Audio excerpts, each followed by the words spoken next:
Arratsaldeon, eskerrik asko guztioi Memoria de Cristina aurkezpen honetara etortzeagatik.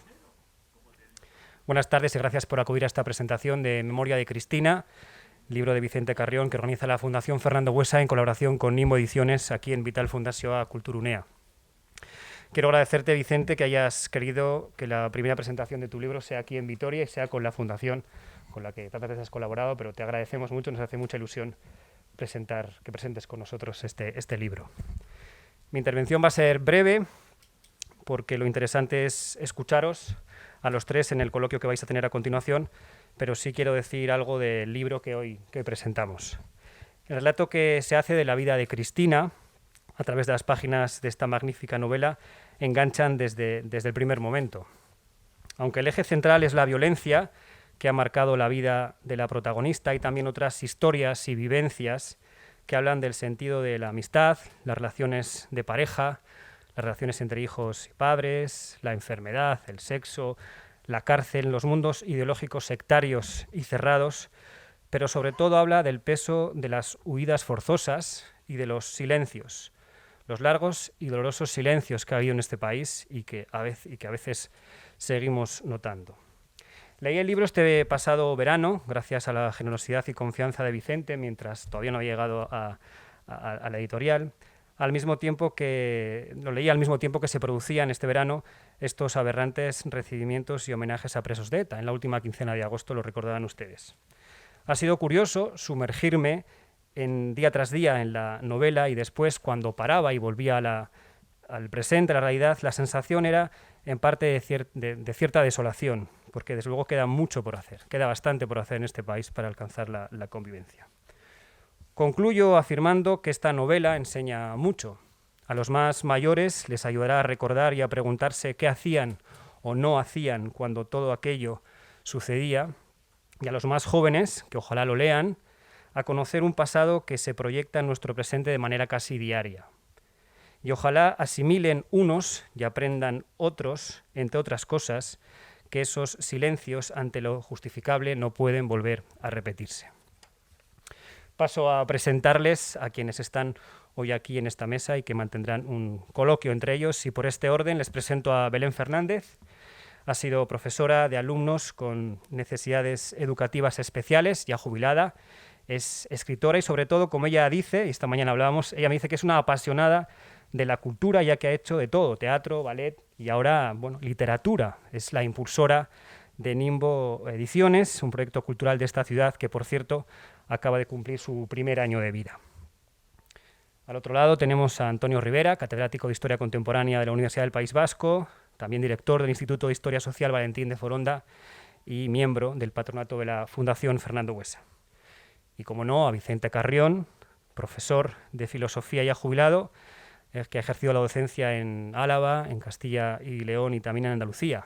Es articulista en periódicos como El Correo y El País, ganador de 2 premios nacionales de periodismo en el año 2002 y año 2006, y su primera novela, en 2010, Padre Patria. Hoy aquí tenemos su segunda novela, es la que presentamos.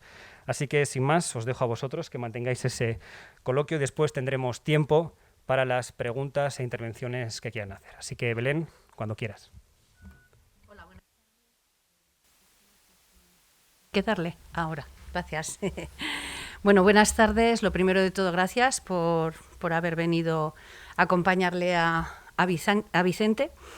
Y bueno, lo primero de todo, ya me ha presentado así un poquito Eduardo, pero bueno, soy Belén Fernández, llevo en Vitoria desde los 17 años, pero bueno, soy de aquí al lado de Miranda, o sea que... Y bueno, pues como ha dicho, he hecho un poco de todo desde pequeña, me ha gustado mucho el mundo de la farándula, el mundo de la cultura, y escribo desde pequeña, pero empecé a publicar novelas en el 2010. He tenido una trayectoria con varias editoriales bastante desastrosa. Yo no sé si aquí habrá gente que haya escrito libros y que haya publicado libros. Normalmente hay algunas editoriales que te dejan un poco empantanado. Entonces llega un momento en el que me planteo el futuro de mis novelas y me junto con unos amigos y montamos la plataforma de difusión cultural Nimbo. Nuestra ilusión es abarcar más campos que el campo de la literatura, pero en principio lo que más tenemos ahora mismo, llevamos un año y muy poquito trabajando, tenemos ya 26 libros publicados, con lo cual, bueno, pues creemos que estamos haciendo un trabajo bastante bueno. Y hace unos meses, por medio de una amiga común, Esther, pues nos dijo, oye, pues tengo un amigo, Vicente, que ha escrito una novela y me parece que puede ser interesante. Pasó al departamento de valoración y bueno, yo, aunque no estoy dentro del departamento de valoración, me leo todo. Entonces, a mí me encantó porque me pareció una visión muy diferente. Lo curioso era que yo ya le conocía a Vicente, porque habíamos trabajado en el instituto juntos. Lo que ocurre es que por temas de horarios no coincidíamos y no habíamos hablado nunca. Entonces, bueno, pues decidimos publicar esta novela que nos parece, luego hablaremos de todo lo que trata y así, pero bueno, en principio nos pareció que era algo que merecía la pena publicar, que merecía la pena leer. Yo sé que muchos de los que estáis aquí ya lo habéis leído, el libro. Procuraremos no hacer mucho spoiler para la gente que lo acabe de comprar hoy, para que no les fastidiemos mucho el tema, pero hablaremos de entre todos, entre nosotros tres, y esperamos que sea algo bastante interactivo y que podáis también hablar los demás. Y no me quiero extender más porque es el día de Vicente y además tengo que darle paso a Antonio, que tendrá también sus cositas que decir.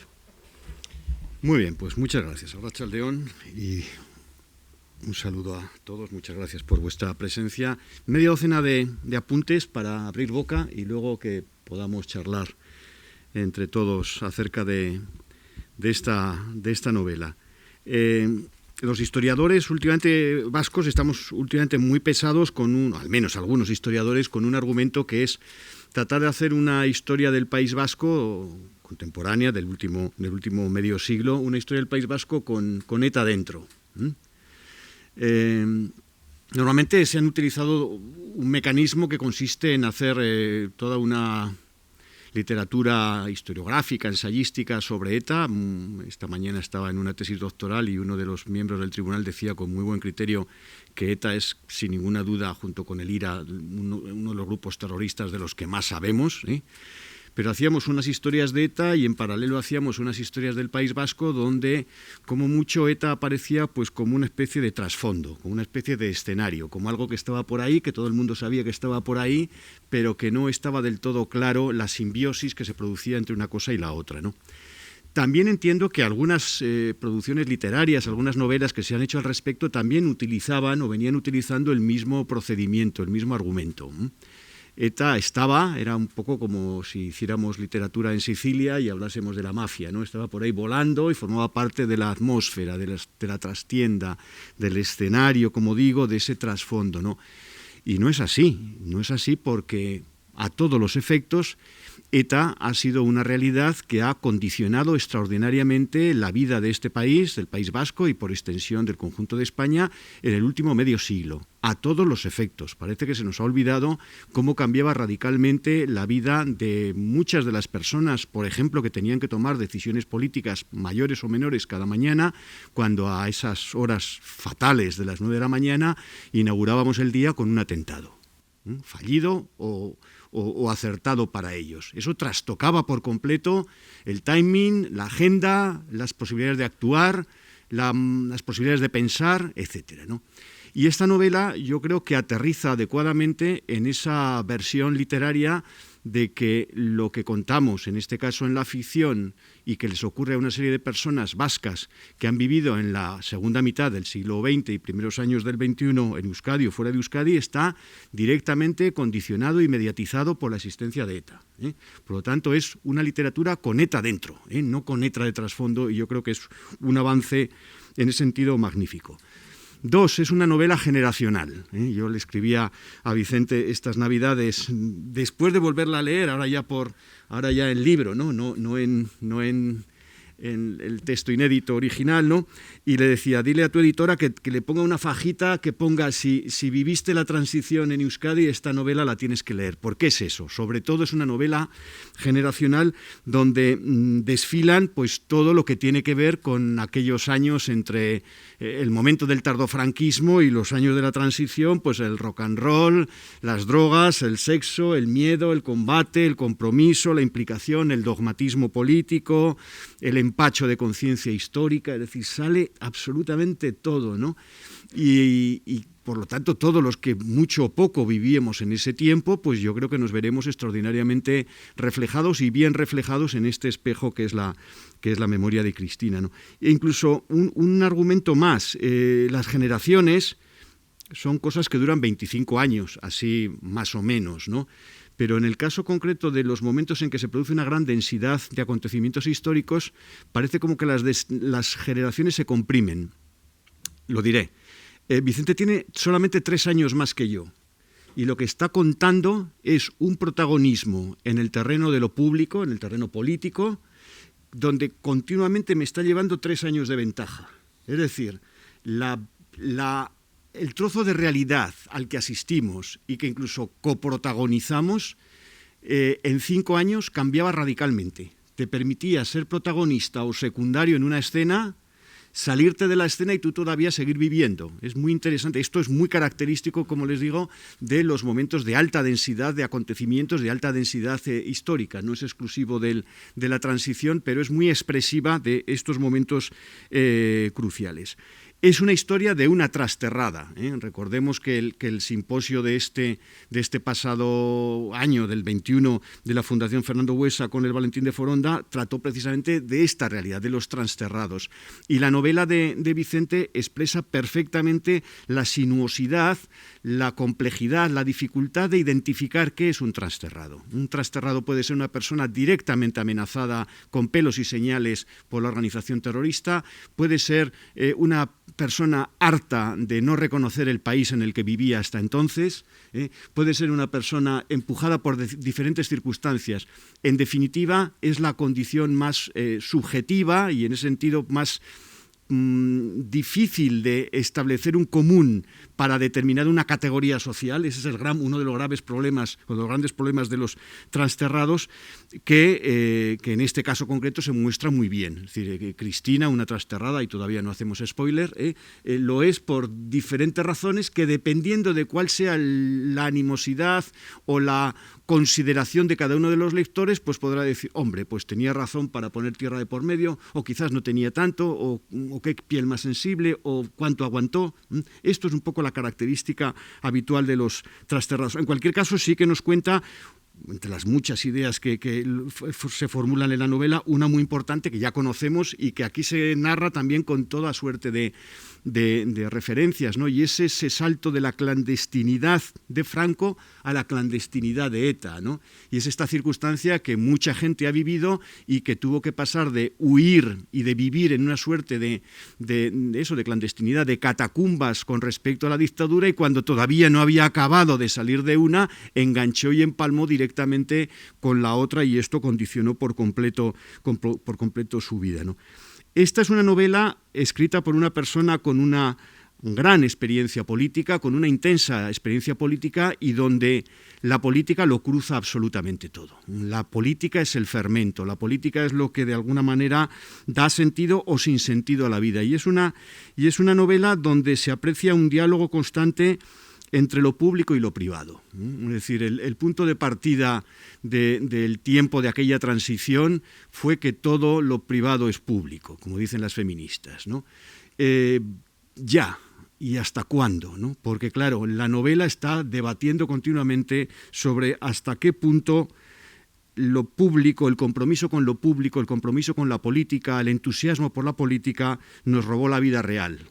Hasta qué punto el compromiso con la política nos sirvió de espacio de confort, de espacio de refugio, donde nos encontrábamos con unas determinadas claves que eran muy fáciles de utilizar y muy operativas, y que de alguna manera eso desdibujaba lo que era la realidad y las dificultades de la vida real, que en definitiva es la vida que tocamos, que en definitiva acaba siendo la vida privada. la vida más cercana a cada uno de los individuos, ¿no? Hay un momento en el que la protagonista le espeta a otro de los que sale en la novela y dice: se te ha parado el reloj, se te ha parado el corazón. Es decir, es ese instante en el que pararse el corazón, que es lo más íntimo y privado que puede existir, sin embargo, tiene una consecuencia inmediata en el terreno de lo público, porque eso es lo que determina precisamente la continuidad de una actuación que para ella se justificaba o se podía tener un sentido solo en el instante en que se produjo en un momento, pero que sin embargo este otro alargaba extraordinariamente ad infinitum.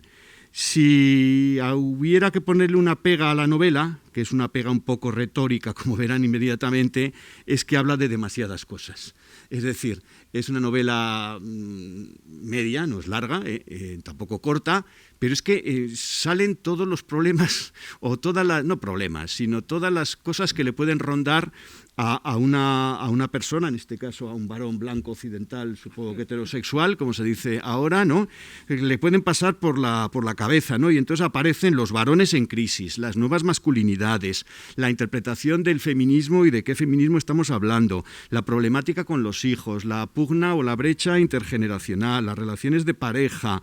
Por supuesto, Vicente es un educador y por lo tanto la cuestión pedagógica y educativa está permanente. ¿Qué pasa cuando los alumnos pasan a convertirse en clientes? ¿Qué pasa cuando la emoción se pone al frente de la razón en lo que es el proceso educativo? ¿Qué pasa cuando se formula la educación en unos términos de horizontalidad, ¿no? También habla de cosas mucho más serias, ¿no? Como la vejez y la muerte, ¿no? Que es una cosa de las que por desgracia acabamos hablando los que ya hemos superado los 60, ¿no? Y ligado a esto nos engancha con el dichoso 68. Algunos de los protagonistas o todos los protagonistas de la novela de Vicente son hijos del 68 como Vicente, ¿no? Y entonces el 68 es un entusiasmo de ida y vuelta, ¿no? Yo recuerdo que un discurso extraordinario que un negro de los que escriben para otro, me refiero, le escribió a Sarkozy en la campaña electoral de las presidenciales, desmontaba por completo toda la épica y todo el discurso del mayo del 68 y lo acababa convirtiendo en la cosa más lamentable y deplorable que se podía haber imaginado. Obviamente Vicente no es de estos, lógicamente, ¿no?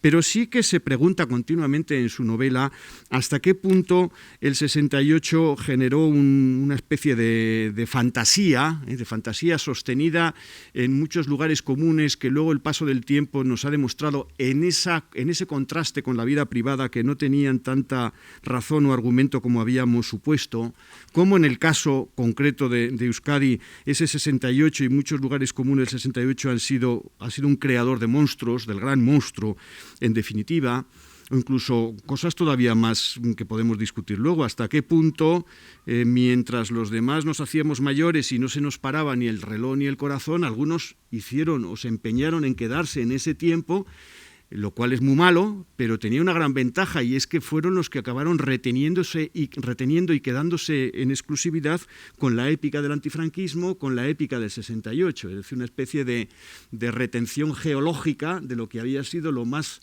genuino que habíamos hecho en nuestra juventud, pero que cuando dejábamos de ser jóvenes entendíamos que ya teníamos que considerarlo pasado y no seguir manteniéndolo en el tiempo. Y eso podría dar alguna explicación de por qué este mal asunto ha durado tanto tiempo hasta el presente. Termino.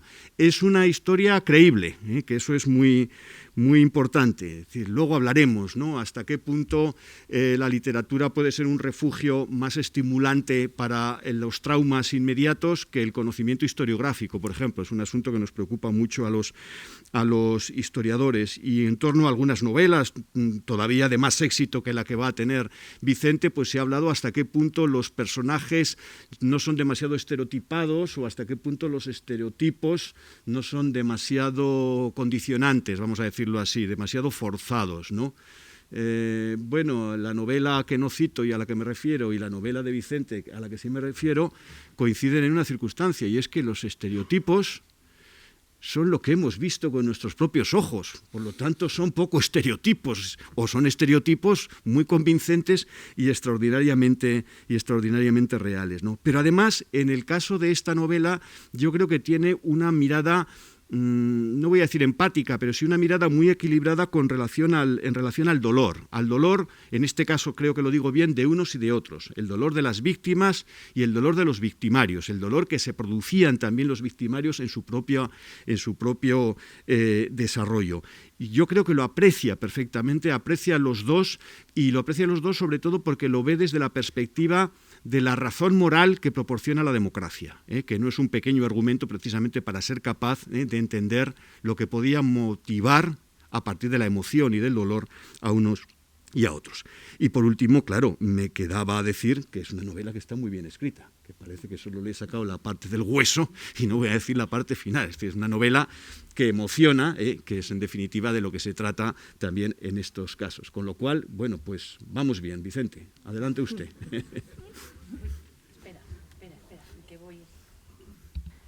Ya sé que le toca a Vicente, pero me voy a colar, porque una de las cosas que ha comentado Antonio decía que le daba la sensación de que se hablaba de muchas cosas, y precisamente a nosotros cuando lo recibimos en la editorial fue lo que nos gustó, porque estamos acostumbrados igual pues a recibir novelas que hablan de un tema, o sea, algo como muy, siempre como muy encasillado, ¿no?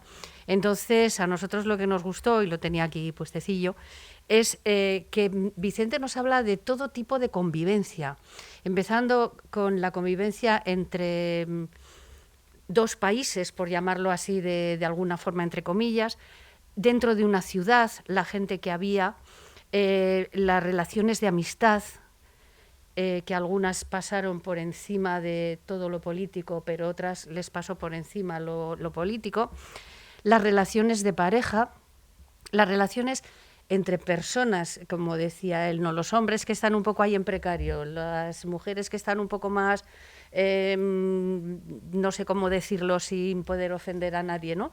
Pero todas esas relaciones entre cualquier persona, cualquier tipo de relación, y luego, lógicamente, como él se ha dedicado a la enseñanza también, pues ahí aparece el tema de los padres, la relación padres e hijos, la relación de los alumnos con los profesores, es decir, abarca muchísimos temas. Entonces, sí es cierto que dices, wow, y él me lo dijo cuando hablamos, que le comentábamos que nos había gustado la novela. Dice, yo pensaba que igual hablaba de demasiadas cosas. No, la verdad es que es lo que a mí me parece que enriquece el libro. No es un libro solamente de un tema político o de un tema personal, sino que es un poco que hay un poco de todo, ¿vale? Y ahora ya te dejo hablar, pero le quiero decir a Antonio que lo de la fajita no nos lo dijo, para poner en el libro. Fajita, bastantes que se pueda ver en algún escaparate. Bueno, ya no sé qué decir, con tantas cosas que dices, Antonio, eres una locomotora mental, señor. Quería agradeceros a los aquí presentes porque, pues, en orden cronológico, por así decirlo, agradecerle muchísimo a Antonio que me animara, porque era un momento en el que todas las editoriales, todo el mundo que la leía, mis amigos, tal, nadie me decía nada, las editoriales o decían que no o no decían nada. Y él sabe perfectamente que me faltó un pelo para dejarla en el cajón y tal.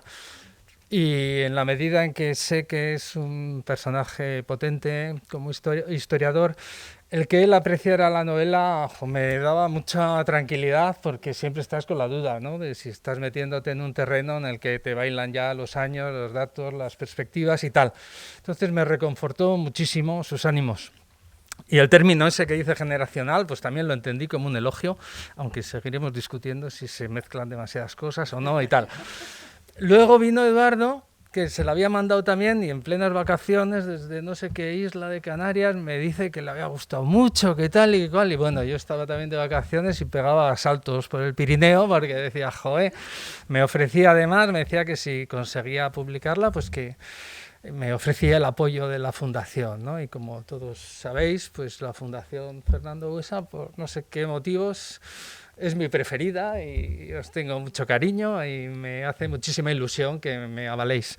Y luego ya aparece Belén, Esther, Nimbo y tal, y van y dicen que les gusta, que tal, y que la sacan adelante. Entonces, bueno, de algún modo aquí está representado pues los hitos que han hecho posible, ¿no?, que aparezca en papel, y estoy muy agradecido por ello. Entonces, ahora voy a decir 4 cosas sobre lo que ha sido para mí elaborar esta historia. Voy a empezar por el final, y es que dudé mucho del título, así como otras veces el título es lo que te guía y lo tienes claro. Yo no tuve claro el título en ningún momento, y al final acabé recurriendo a lo que había sido el primer título de hace años, porque yo llevo ya unos años dándole vueltas a este asunto. Y ahora mismo me alegro mucho de haber introducido el término memoria, tanto porque ya estoy en una edad en la que la memoria empieza a flaquear, como también porque veo que hay mucha gente interesada en la desmemoria sobre estos temas, pero también, y en un sentido más positivo, porque conforme voy viendo en los medios de comunicación, en las series, en los periódicos y tal, los coletazos que sigue dando, ¿no?, la historia de ETA, cuando, no sé, lo último que me ha impresionado era ese chaval que en una casa cuartel vio con 4 años que entraba un cóctel, luego su padre le hirieron, luego su padre le mataron, luego su madre se suicidó. Bueno, la historia del hijo de un guardia civil que te cuenta ahora, ¿no?, toda la secuencia de... Y entonces dices, pues yo estaba, yo he vivido eso, y es que igual estaba con alguien que me decía, un picoleto menos. Y entonces vuelas al tiempo y ves que lo que ha pasado y no se puede cambiar, pero la mirada sobre lo que ha pasado cambia y sigue cambiando, y es prodigioso. No sabes si eres tú o son los hechos o es la distorsión temporal, pero lo cierto es que el tema de la memoria me envuelve y me hace sentir, y digo optimista, he dicho, que cada vez nos vamos a ir dando más cuenta de las barbaridades que se han cometido en este país. Vamos a calibrarlo de otro modo, y confío que esta novela pues sea una pequeña contribución a ello, ¿no? Luego, ahí está entonces esa dimensión que habéis mencionado varios, pues que sí, no me puedo quitar, no sé si es la condición o el estigma de profesor, de decir a la gente lo que tiene que pensar, y la voluntad esa cívica de querer hacer algo, de intentar que las generaciones que nos siguen pues se interesen por este tema y tal. Entonces hay una parte obvia, como ha señalado Antonio, que es, yo he vivido muy intensamente la política y sí se nota, y entonces bueno, pues esa parte por lo menos literariamente no sé lo que valdrá este relato, pero bueno, por lo menos sí sé que lo que es el relato de lo que fue mi despertar antifranquista, antirreligioso, la clandestinidad primera, la muerte de Franco, la transición, el mosqueo con lo de Pertur, con toda esa secuencia, como la he vivido muy de cerca, pues entonces sé que es verídica y que bueno, que puede tener algún interés para alguna gente recordar eso, y recordar, como has mencionado, pues con eso de que a algunos se les ha parado el corazón, que en realidad estamos viendo y seguimos viendo en todos los ámbitos que el tema de los asesinatos y de la muerte administrada de un modo tan injusto y tan arbitrario a muchísima gente la ha dejado parada, y no sabemos si está bien quedarse ahí, si es una patología o si también nuestra obsesión por recordar esos tiempos es algo enfermizo, o si es positivo. Me surgen dudas muchas veces, porque creo que desde un punto de vista meramente psicológico, pues a veces pues lo que te cuenta una víctima o lo que te cuenta un victimario, pues a veces se puede parecer mucho en relación a la obsesión por un hermano muerto, por un padre maltratado, por la Guardia Civil, por esto, por eso lo de los bandos, por así decirlo, me parece que es forzoso, que en la distancia que vamos ganando respecto a esa presión que has mencionado, que ETA marcó la política de cada día, ahora tenemos ya una distancia suficiente para entender que es verdad que Galindo le agarró los huevos a John, y que el otro hizo esto y el otro hizo el otro, y no pasa nada, lo podemos comprender todo menos la arbitrariedad del crimen y la arbitrariedad de la violencia que engendró ETA. Y como vivimos algunos esa época muy de cerca, hay algo, en cierto sentido, culposo, como si hubiéramos contribuido a engendrar al monstruo, y entonces hay una especie de deuda ahí de intentar contar las cosas pues para entenderlas mejor y tal. Pero yo no quisiera que la visión de este relato estuviera tan marcada por la política, diga lo que diga Antonio. A mí me interesa mucho más, desde un punto de vista de la escritura y lo que significa escribir para mí, pues más la dimensión personal, la que te lleva a hablar de esas cosas de las que cuesta muchas veces hablar con los amigos, esos sentimientos que muchos hemos tenido, pues de frustración, porque estás con gente que quieres, pero no tienes la sensación de que las máscaras que todos llevamos, no solo estas, sino las otras, pues impiden la comunicación entre la gente, ¿no?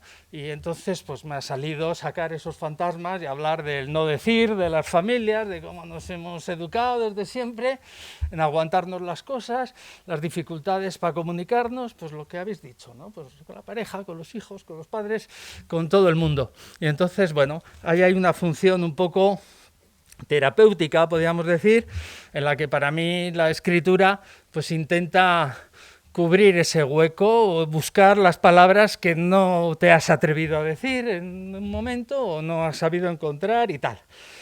Y luego, bueno, pues por encima de todo, y termino con esto, ¿no? Mi pensamiento, mi sentimiento más de fondo y el que ha inspirado un poco la novela ha sido pues la vivencia concreta de cómo, pese a que en muchos momentos se han roto muchas amistades y te has distanciado de mucha gente por el euskera, por ETA, por esto, por lo otro, hay algo más allá, que son los vínculos afectivos, que si se cuidan un poco, pues consigues que prevalezcan, porque llega un momento en que te das cuenta pues que no es tan importante, ¿no? Igual que es un disparate haber matado a nadie por tener un uniforme, pues es un disparate que te enfades con un amigo, pues porque hay una discusión en la que te sitúas en posiciones contrarias y a partir de entonces ya rompes y dejas de verte durante un montón de años y tal. Entonces el esfuerzo que hacen en cierto sentido las protagonistas de la novela por mantener la amistad es un poco pues también la esperanza de decir, bueno, a ver si algún día en este país conseguimos que no estemos tan polarizados por la política y por las ideologías y sepamos mantener los afectos, pues porque al final pues igual es lo más importante que tenemos, ¿no? El cariño que nos podamos profesar unos a otros. Y eso es lo que tengo que decir. Tú levantas la bandera en favor del espacio privado, como estabas diciendo, con lo cual, de alguna forma, es un poco la impugnación del origen, ¿no? En ese sentido, ¿no? Es decir, hay como algunas preguntas en el libro que recorren todas las páginas, ¿no? ¿Hasta qué punto hemos hecho bien al subordinar lo privado a lo público? ¿Hasta qué punto lo privado, la mujer o el marido, los hijos, nos obstaculizaban en nuestro compromiso con lo público, sea lo público la política, sea lo público nuestra proyección social, sea lo público nuestra profesión, etcétera? O una pregunta todavía más bestia, ¿no? ¿Hasta qué punto el dolor privado y los conflictos de orden privado tienen más difícil resolución profunda que el dolor y los conflictos de orden público, iba a decir, de carácter público, ¿no?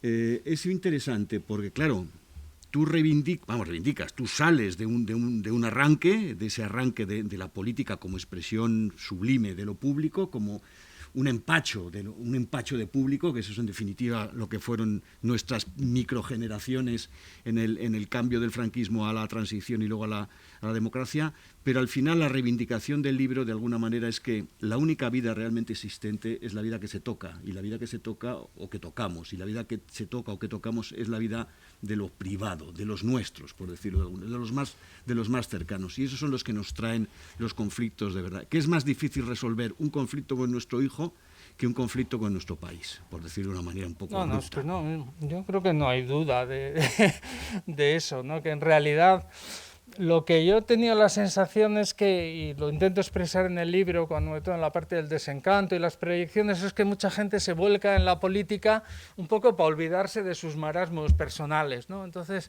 tengo la sensación de que hay mucho engaño. No es que quiera subordinar lo público a lo privado, sino que me parece que hay mucha trampa, mucha mentira, mucha gente que se cree que por decir y por actuar y por manifestarse y por reunirse y por protestar y por militar y comprometerse, se exculpa a sí mismo del desastre de su vida personal, ¿no? Entonces esa sensación que creo que en el País Vasco se ha vivido mucho, porque hay mucho, ¿no? Va a ver en algunos momentos pasearte por las partes viejas para ver qué caretos y qué personal y qué chuletas y qué tragos y qué porros y qué entusiasmo de vida. Pues eso te llevaba a considerar hasta qué punto esto es una trampa. O sea, los que se están diciendo revolucionarios son conservadores y al revés, ¿entiendes? O sea, como que es verdad que a lo largo de mis años ha habido una cierta decepción respecto a lo que son los posicionamientos ideológicos, porque al final volví al punto de partida, ¿no? Mi padre había sido de la División Azul y tenía una foto así, dando la mano a Franco en la puerta de casa, porque, o sea, no lo ocultaba, ¿entiendes? Y yo creía que eso me separaba mucho de él, pero en un momento dado me di cuenta que me daba absolutamente igual eso, porque en el fondo nos queríamos mucho y nos entendíamos mucho mejor que con otros correligionarios o tal y cual, porque al final a cada uno le toca estar en una posición, se obceca en quedarse ahí, se tira toda la vida diciendo yo soy de este panda porque me quedo sin cuadrilla, lo demás, y al final pues no es muy real ese tipo de compromisos, o por lo menos es cuestionable, creo. Pero bueno, no me voy a calentar. A mí una de las cosas que me gusta también del libro de Vicente es que, a pesar de todos esos conflictos que aparecen en el libro, porque no solamente está el conflicto por el tema de ETA, sino, como hemos comentado antes, ¿no?, los otros conflictos que se van entremezclando dentro de la historia, es ese poner que existen medios para poder solucionarlos. Y ahí se ven pues los grupos que se organizan entre ellos para ayudarse. No sé, me parece que ese punto de esa visión de, vale, hemos pasado por todo esto, pero existe una posibilidad siempre y cuando tengas esas ganas de moverte por ello, ¿no? y de intentar solucionarlo. Y de hecho lo intentan solucionar las dos protagonistas con el tema de todo lo que les había pasado a cuenta de ETA y tal. Pero también, pues eso, el padre con el hijo, los hombres, el grupo de hombres, todo, me parece que esa visión de que existe una posibilidad y de que puedes luchar para mejorar todo, a mí es algo que me parece muy interesante en el libro. Pues me alegro. Porque, no, es que siempre estamos con lo mismo, ¿no? Entre, por un lado, todos los grandes sabios te dicen que tienes que aceptar, abraza lo que acontece, acepta lo que hay, tal y cual, y es verdad. Pero luego a la vez también a mí me arde más dentro las ganas de cambiar las cosas y tal. Entonces es una tensión ahí entre que tienes que aprender a respetar más a los demás, a aceptar como son, a que no tengan por qué hacer las cosas como a ti te gustan y sabes que lo tienes que aceptar, pero a la vez sabes que por, yo que sé, con los hijos o con los alumnos, pues que no está bien tirar la toalla y decirle tú, mientras no molestes, te dejo en paz, o no es así, pues acéptale como es, pues a no. mí no me sale, porque no sé, no sé si está bien o no está bien, pero hay una tensión, pues bueno, que es interesante, parecida a la de decir y callar, que es la que también te vuelve loco. A veces te parece que lo mejor es decir y otras veces te parece que lo mejor es saber callarte. Entonces, pues no sabes nunca. Y arriesgarte a meter la pata. Está muy logrado el diferente silencio que tienen las tres generaciones, lo que significa de distinto el silencio que hay entre el abuelo y el hijo, uno de los coprotagonistas, y el silencio que hay entre el padre y el hijo.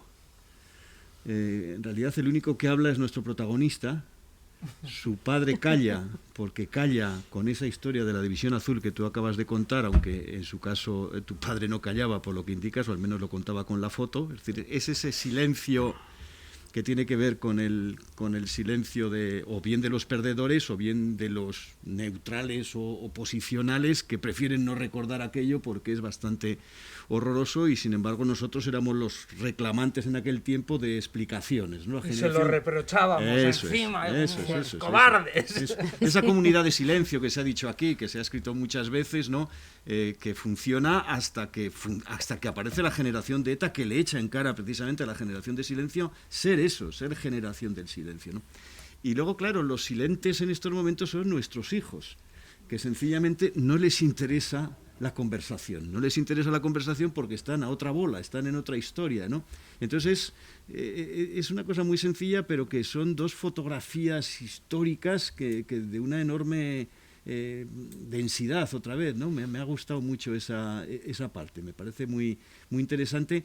Y claro, el objetivo de nuestro personaje es que quiere hablar tanto con los de arriba como con los de abajo, tanto con su padre como con su hijo, a sabiendas de que la recuperación de ese diálogo pasa por realidades radicalmente distintas, una quizás histórica, otra de otro tipo, intergeneracionales. Es interesante, me ha gustado mucho esa parte. ¿Es biográfica? No, es sociológica, yo creo. Quiere decir que, bueno, pues eso, tienes hijos y a los hijos no les interesa nada de lo que les puedas contar.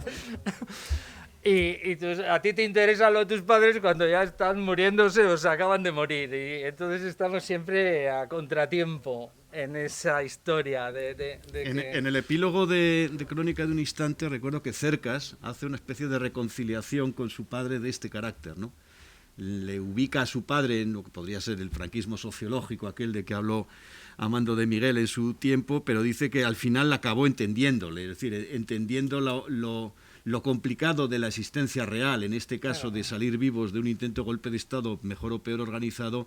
Él reconocía que en ese silencio y en esa actitud un tanto pasiva de su padre, pues al final encontraba cierta reconciliación, ¿no? Creo que sale al final del relato de Cercas también, ¿no? Es interesante, sí.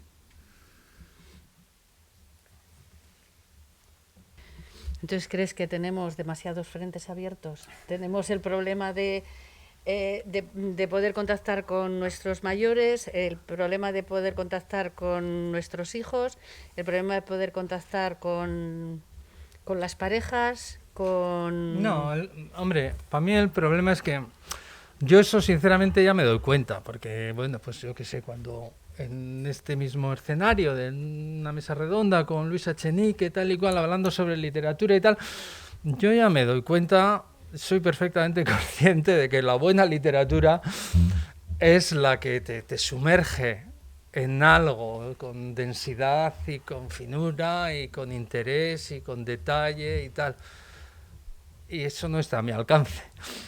Entonces, entiendo perfectamente cuando decís que se mezclan muchas cosas, que eso puede ser en algunos casos apreciativo, y me honra y os lo agradezco mucho, pero sé que desde el punto de vista literario eso no está bien, resolver las situaciones en una línea o en dos. Entonces depende un poco, ¿no?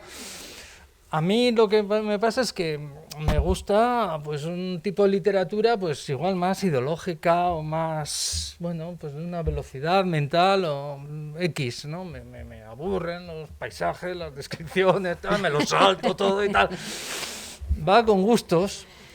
Pero yo reconozco que es muy válida la crítica esta de que hay demasiada mezcla. Mucho, te borraste, se hablan de demasiadas cosas, demasiados jaleos y tal.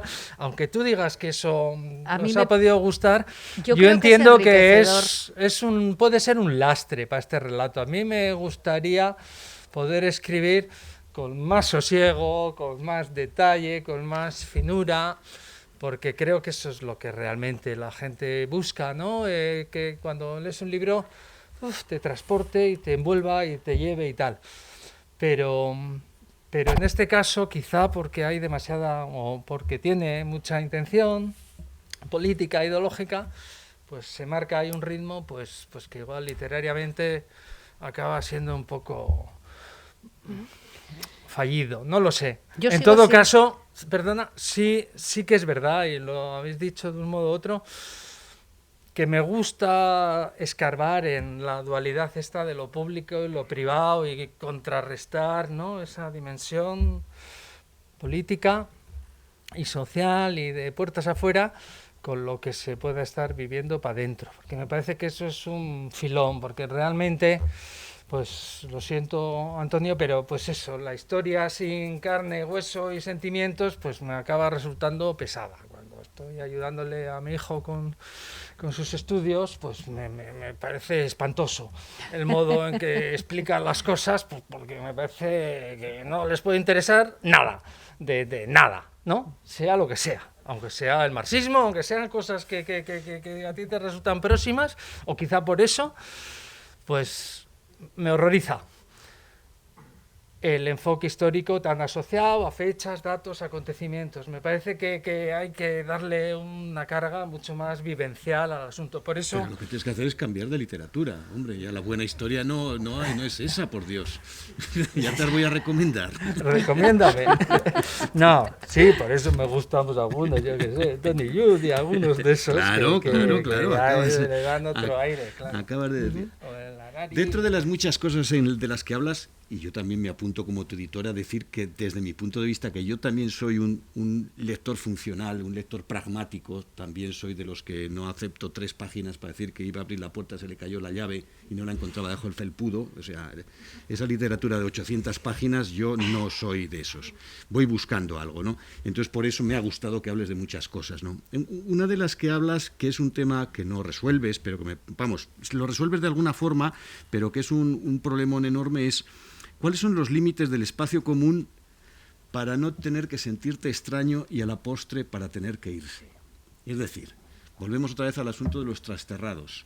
Nuestra protagonista tiene una historia de violencia y ese puede ser el argumento para poner tierra de por medio, ¿no? Pero sobre todo y lo más profundo que tú cuentas es que ella tiene una historia donde se siente ajena en su propio lugar. Claro. Es decir, está en una casa a 1000 kilómetros de distancia de su lugar de origen que lo tiene decorado como si fuese la oficina de Fitur de San Sebastián, ¿no? Y entonces ella, por eso es una trasterrada, porque encuentra acogida en el lugar al que ha ido, pero sigue teniendo la cabeza puesta en otro sitio. Pero ella no ha marchado por una amenaza directa, ella ha marchado básicamente porque no reconoce su lugar, no reconoce ese Donosti de la infancia, claro, ese Donosti cálido que tú señalas en un momento, pero también aparece un factor más político como puede ser el que ella no se haya dedicado al euskera, sino que se haya dedicado en este caso al castellano, bueno, o a la docencia en general, ¿no? A diferencia de su amiga, que ha seguido el recorrido contrario. Claro, entonces eso nos coloca en un asunto que es complejo y no tiene una difícil solución. Está claro que la violencia es reprobable por completo porque es lo que expulsa a la gente, pero hay veces en que la gente se siente expulsada porque la conformación política y cívica de su lugar le hace que tenga que salir de ahí porque ya no puede sentirse a gusto, pero el otro puede estar construyendo con las mayorías un lugar del que inevitablemente algunos se sientan a disgustos. ¿Cuál es el territorio común que no debiéramos traspasar para que una parte sustantiva de nuestra población no se sienta ajena en su propio lugar? Sé que es una pregunta endiablada. Es endiablada, pero como estoy pasadísimo, ¿no? Rosca, voy a decir lo que pienso con claridad. Yo siempre me he sentido fatal porque nací al lado de los patos de la plaza de Guipúzcoa, pero es que no sé si sabéis lo que Sabater llamaba el ónfalos. Hay un templete que hay, es como la esencia misma de San Sebastián. El centro del mundo, claro, donde empezó todo. Y siempre me he sentido fatal cada vez que me han preguntado, ¿y tú de Donosti no sabes euskera y tal? Como digo, joder, si es lo más normal, si yo no me enteré que hablaba euskera nadie hasta que tenía 14 años casi, que te quiere decir que nos han construido una imagen de nosotros mismos tan falseada que eso ha ido generando una especie de asco interior, que es el que motiva a Cristina, como a tantos otros. Yo he escrito esto y sabes que lo he dedicado un poco a esto, a los trasterrados, porque buena parte de mis amigos han acabado yendo, pero la tragedia es que buena parte de los hijos, los míos, los tuyos y los que están por aquí, se siguen yendo y se tienen que seguir yendo. Entonces, como dije en la sesión esta de la Fundación sobre los trasterrados, el tema este de trasterrados no ha terminado, sigue estando. Ahora ya no es la violencia explícita, como en el caso del libro, que te quieren echar de la casa porque tienen miedo, porque han hecho unas pintadas y en vez de esto, bueno, lo que hemos visto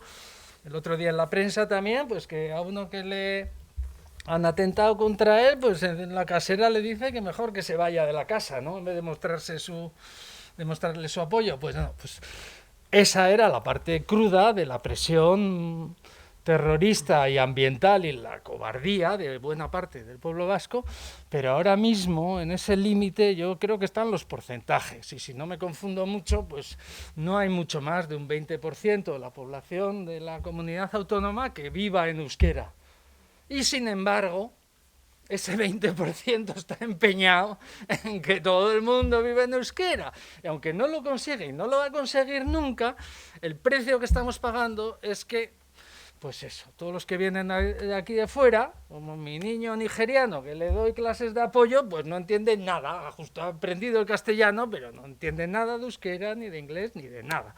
Y la mayoría de nuestros hijos, o la gente joven, pues se tiene que buscar la vida en otro lado, pues porque si no se han criado en euskera, tal. Entonces, bueno, el límite, pues yo quiero pensar que superado el límite del terrorismo y de la violencia, la sociedad empiece a perder el miedo para decir, bueno, a ver, ¿cuáles son los porcentajes reales de quién vive en este idioma y quién vive en el otro? Y por qué una minoría se va a empeñar en que una mayoría trastoque completamente sus hábitos educativos, laborales, etcétera, etcétera. Pero bueno, mejor no seguir hablando de esto demasiado. O sea que...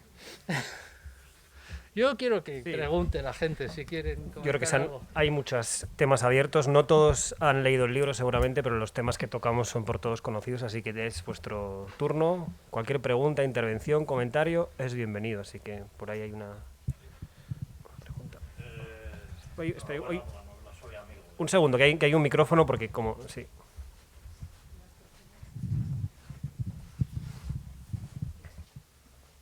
Bueno, Vicente, pues enhorabuena por la novela. Somos amigos y bueno, eso le quita valor al comentario, pero yo creo que está muy bien. Me ha llamado la atención, por si no teníamos bastante con todos esos temas que están en una novela que parece coral, ¿no? La presencia de personajes eclesiásticos, ¿no? Y yo creo que tienen un peso en toda la trama de la novela, incluso pues eso, los curas que se salían eran progres, ligan, casan, el papel de la iglesia en todo esto, que yo creo que existió y ahora pues se ha desdibujado y prácticamente ha desaparecido, ¿no? No sé si alguna vez se le va a exigir alguna actitud de reconocimiento o algo, pero yo creo que era un tema que también en la novela por lo menos me da la impresión de que sale la iglesia en forma de curas progres o que han dejado los hábitos. Sí. Bueno, a mí la verdad es que no me parece que tenga demasiada presencia, más que en lo que puedo tenerla para mí mismo y para mucha gente de nuestra generación, ¿no? Que pasamos de un fervor, o al menos en mi caso, de un fervor religioso a un fervor pues mesiánico, salvífico, patriótico y tal. Y entonces la religión no se va nunca, en realidad, esa idea de que uno tiene unas creencias y un sentido en lo bueno y en lo malo, ¿no? Pero sobre todo en lo malo me parece que está minusvalorado el papel, como sugieres, que ha tenido la religión en la formación de la fe nacionalista, de la fe militante, de la fe revolucionaria, de la fe comunista, porque venía a ser una traslación, ¿no? De que lo que antes era la iglesia y el arrope de la organización eclesial, pues no, se pasaba a ser el arrope de la célula, de la militancia, de la jerarquía dentro de los partidos y tal. Pero yo personalmente eso lo viví pues más en ese momento, ¿no? De la adolescencia, de la conversión, de pasar de la política a la militancia y tal. Luego me parece que, bueno, que la parte de la iglesia ha podido mantenerse muy marcada en la formación intelectual de muchos militantes y de muchos nacionalistas que profesan esa fe, ¿no? Pero no sé, luego ya en mí no sé, no creo que existe ya demasiada historia con eso, ni sentimiento tampoco de que haya que ajustar cuentas. ¿Tú crees que hay que...? No sé. Sí.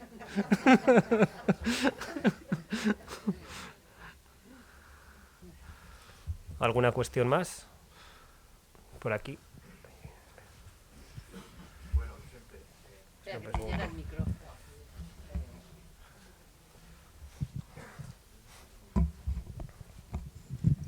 Vicente decía que en primer lugar, muchas gracias.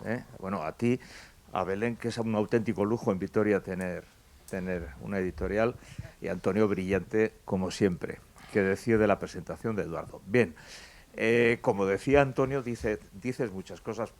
Para mí esa es una de las cosas más sugerentes de la novela. Entonces, como no puedo abarcar todo, y también por seguir un poco lo que decía Belén, de no hacer ningún spoiler, voy a tomar uno de los temas que más sugerentes me ha resultado y que entroncaba con el último seminario de la Fundación Buesa y del Instituto Valentín de Foronda, que no pude estar este año, que era el tema de los transterrados.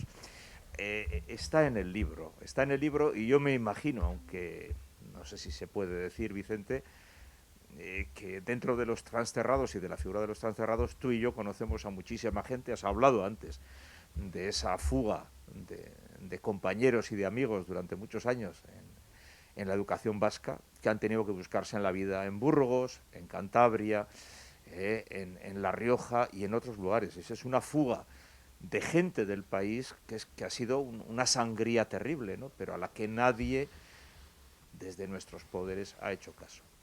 El tema de los transterrados. En la novela queda muy claro un aspecto que yo creo que aquí en Euskadi se ha banalizado, de forma interesada, por los mecanismos del poder, pero también a nivel social.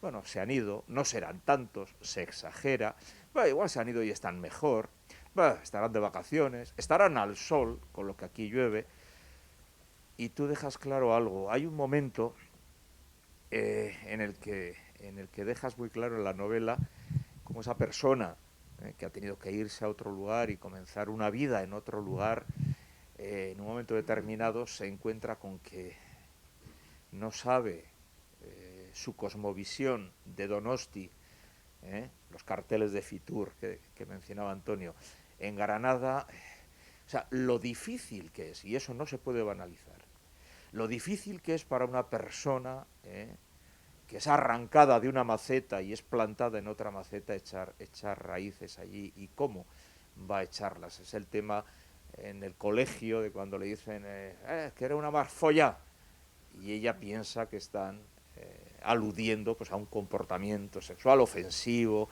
machista, etcétera, cuando es una frase típica, ¿no? Como la diría, ¡ay, qué hijo puta!, en Andalucía. Yo creo que ahí demuestras muy claramente que es muy difícil, que es un trauma terrible, que es muy complejo comenzar esa vida. Y eso es imperdonable, que se haya sometido a tantos ciudadanos a esa crueldad. Es una de las cosas que más me ha llegado. Quizás está aquí Javier Nogales, quizás porque me tocó en un congreso de convivencia en Jaén, entonces dentro del Departamento de Educación, con una ponencia precisamente sobre el tema de víctimas, educadores y tal, y se acercó una profesora en Jaén y medio llorando me dijo: mire usted, muchas gracias por su ponencia, mire usted, es que sabe usted, es que yo también soy vasca, sabe usted. Era una persona cuyo padre tuvo que desplazarse a Andalucía para evitar que le mataran, había crecido allí y era vasca y se sentía vasca. Vasca, mire usted, muchas gracias, mi arma. Creo que es uno de los aspectos que hay que reconocerte. Por otro lado, Vicente, aparte de que escribes muy bien y que la novela es fantástica y que ya Padre Patria lo fue, hay en el prólogo algo que dices, ¿no? Que dice, dedicas el libro a la gente que sufrió y que sufrió la dictadura de ETA, y dar las gracias también a quienes no sucumbieron a ella. Yo creo que todos debiéramos de darte las gracias porque tú no sucumbiste a ella. Sí, yo nada, en eso de los trasterrados solo recordar que tenía mucho interés en mencionarle a Imanol, porque Imanol me parece un poco que simbólicamente ha sido terrible, ¿no? Pues más vasco que Imanol, ¿quién va a ser? Y mira cómo acabó el pobre. Y bueno, eso nada. Esos detalles, pues era eso, tenía ganas de meter algunos detalles así de esos porque no hay derecho que haya habido gente a la que se haya maltratado tanto. Sí, sobre todo en el caso de Imanol, cuando recientemente se acababa de publicar La voz del fakir de Arkaitz Cano. Que luego firma lo que firma. Que luego firma lo que firma y poniendo y haciendo un libro que es auténticamente casi difamatorio de una persona como Imanol. Yo, en todo caso, conozco a Vicente, nos conocemos ya hace muchos años, hemos compartido muchas cosas y sí, le agradezco el libro, lo he leído. Sí veo que hay algo que nos es común y es un ajuste de cuentas con Mayo del 68, con lo que representa Mayo del 68 y con una de las excrecencias de Mayo del 68, que es nosotros aceptamos la violencia, magnificamos el valor purificador de la violencia, aquello de la violencia partera de la historia, que formaba parte del materialismo que compartíamos en aquella militancia antifranquista, ¿no? Y como tantas veces compartimos, cuando compartimos las clases en el Francisco de Vitoria, nos dimos cuenta, cada uno en su proceso personal, tú lo decías muy bien, unos se cayeron del caballo con Pertur, otros con Casas, otros, cada uno tuvo su proceso, cada uno fue desligándose de aquel. Nosotros somos hijos de una generación que en el movimiento de liberación nacional, del Vaticano II, de una serie de elementos que nos han conformado. Cuando tu amigo mencionaba la Iglesia, nos ha conformado, la Iglesia ha conformado nuestra manera de estar en el mundo y de ver el mundo. Esta idea del engagement, del compromiso político, muy ligado al Jean-Paul Sartre, muy ligado a lo que era nuestra vida en aquellos momentos, nos ha costado tiempo el distanciamiento de esta manera de ver la política que tapaba toda nuestra vida privada, porque nosotros estábamos entregados en cuerpo y alma, no estoy exagerando, estábamos entregados a la acción política, al compromiso político, al activismo político, y ahí lo dejábamos todo. Algunos dejaban hasta la vida. ¿Sí? En ese sentido, sí que hay un ajuste con lo que representa esa mitificación de la violencia que supuso y que luego acaba siendo ETA. ETA es eso. ETA es la perpetuación, el Fanon en aquel discurso de los pueblos, etcétera, tiene un discurso que a nosotros nos costó años despegarnos de todo esto, ¿no? En ese sentido, esta novela es toda una reflexión que ya viene anticipada, en mi opinión, con Padre Patria, que es la expresión de un coraje desde el punto de vista literario, político, incluso mayor que esta. Porque ETA mataba. Cuando Vicente Carrión Arregui publicaba Padre Patria, ETA mataba. Y detrás de Padre Patria viene el gran éxito comercial, literario, etcétera, de Patria, de Luis Aramburu, de Fernando Aramburu, el de Los peces de la amargura, y la serie correspondiente, ¿no? Y aquí, yo no quiero hacer spoiler, pero antes, cuando ha hablado de los estereotipos, el abrazo final de Patria podemos hablar, ¿no? Sí. De Patria, ese abrazo, también aquí hay una especie de abrazo, y ahí está la tesis que yo comparto, que es difícil, muy difícil, la amistad por encima de las ideologías, de los planteamientos políticos, que es la tesis moral, salvadora, de las propias personas que interactúan en el ámbito de esta novela. Nada, que muchas gracias, Vicente. A ti, Javi.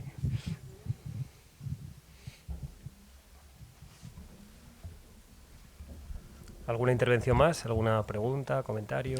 Pero aunque esa novela que ha citado, que no tenemos que citar esta tarde, Javier, y esta que nos trae aquí a la reunión, y sin necesidad de hacer ningún spoiler, coinciden las dos en un abrazo final, en el caso de tu novela hay algo más que un abrazo, hay una escena... No, ya ves que no acaba con un abrazo. No acaba con un abrazo, o sea, entonces, es algo figurado. Ese final más abrupto que tú señalas tiene que ver con que la trama se desarrolla exactamente en 2002 y es lo que se correspondería con la lógica de ese tiempo, o es la lógica del momento en que tú escribes. Supongo que lo primero, sobre todo, ¿verdad? Sí, no, hombre, es que... No sé, ya digo, igual que estamos hablando aquí de que estamos todos un poco colgados de algunos momentos en que se ha vivido con mucha intensidad. La trama de la novela ambientada en el 2000, pues es que realmente es un momento tan terrible que creo que sí que es viable que pueda haber gente tan bestia como para administrar, ¿no? Bueno, si es que ya pasó en Andoain, a pocos kilómetros del escenario donde yo ubico los hechos, pues con José Luis López de la Calle y tal, igual, pues pasó exactamente eso, que joder, que alguien decide que porque has dicho algo te mereces la muerte, que te quiero decir que a nosotros nos ha pasado también y nos han mandado anónimos con esquelas y con rollos porque teníamos un tarao en clase que joder, pues que luego te enterabas de quién era, ¿no? Entonces, bueno, pues era realmente así de absurdo, que era una lotería, ¿no? Que le podía tocar a cualquiera, ¿no? No en el momento en que escribo, afortunadamente, pero creo que como desgraciadamente sabemos, pues el año 2000 fue terrorífico, ¿no? Por la arbitrariedad y sobre todo, bueno, y no más que arbitrariedad, joder, porque gente de categoría como Fernando, como José Ramón Recalde, o Jáuregui, gente que había estado implicada, había hecho muchísimo por el país, joder, van a por ellos. Es que era como increíble, ¿no? Poder pensar que eran tan analfabetos como para no saber qué había detrás de esa persona a la que le habían ordenado matar, ¿no? Entonces, bueno, pues sí. No sé, ya te digo, son las trampas de la memoria, que por un lado, yo recuerdo muy bien cuando lo de Fernando, que como sabes, Nati, coincidía con que acababa de nacer Lucía y ese sentimiento de que quiero estar enfadado toda la vida, como en la novela también aparece un poco, es que hasta que no acabemos con esto no se puede hacer nada, porque te están interrumpiendo todo el rato, como tú has dicho, ¿no? Hemos estado un montón de años que en cualquier momento la interferencia de un atentado daba al traste con cantidad de acontecimientos privados, y no solo privados, sino públicos, pero de otro orden también, ¿no? Entonces era como decir que se mantenga la rabia infinita, ¿no?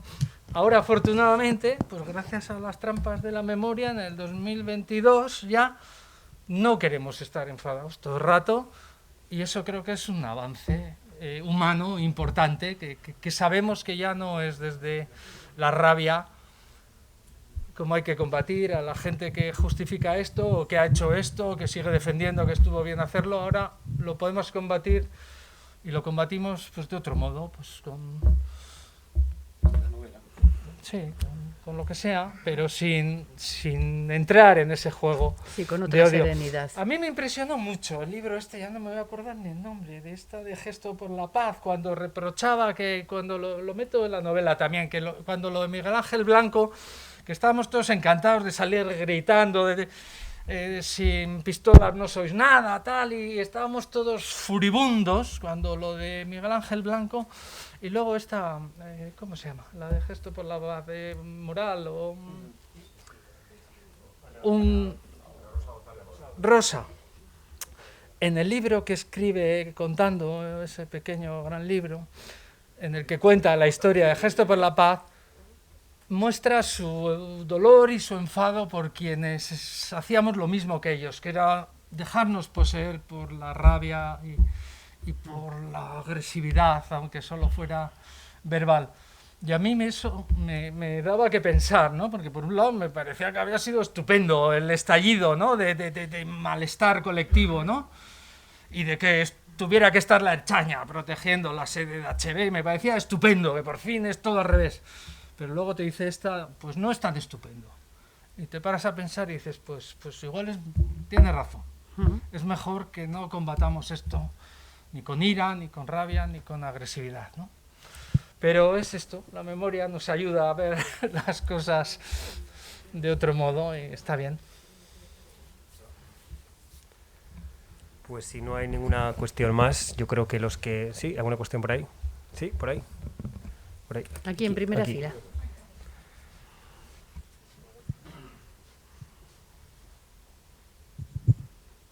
Bueno, yo me llamo Augusto Borderas y no sabía si... Soy patrono de la Fundación Fernando Buesa, pero no sabía si servirá de algo lo que voy a decir.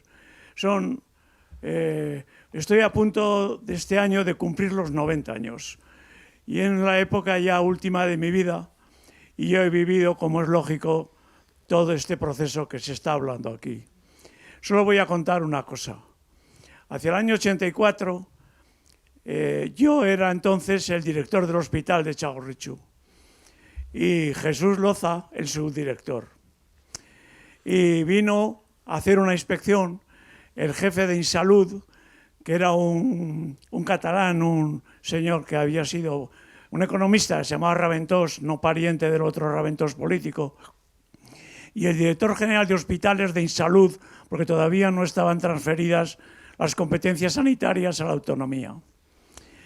Y Txagorritxu era en esos momentos, hacia el año 84, un hospital que llevaba aproximadamente 6-7 años funcionando.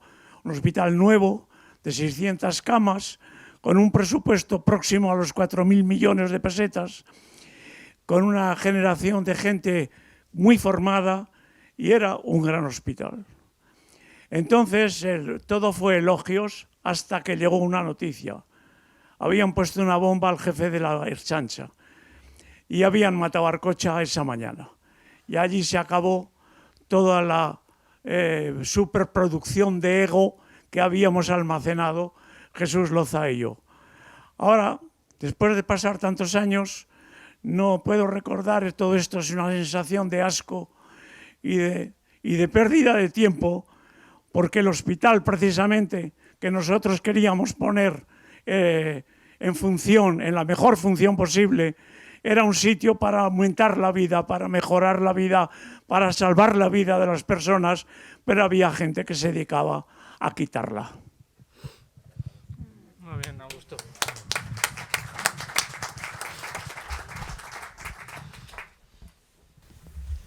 Pues esa es tu memoria, Augusto, y Memoria de Cristina es un libro que yo creo que quien no lo ha leído tendrá ganas de leerlo, porque con todo lo que se ha contado yo creo que llama a ello. Así que a ello os animo, os doy las gracias a todos ustedes por estar hoy aquí, y como no a Vicente por haber querido presentar el libro con nosotros, a Belén por colaborar con Nimo Ediciones, enhorabuena por este aniversario, ojalá haya muchos más, y a Antonio, por supuesto, por acompañar hoy a Vicente. Así que nada, gracias a todos y buena tarde.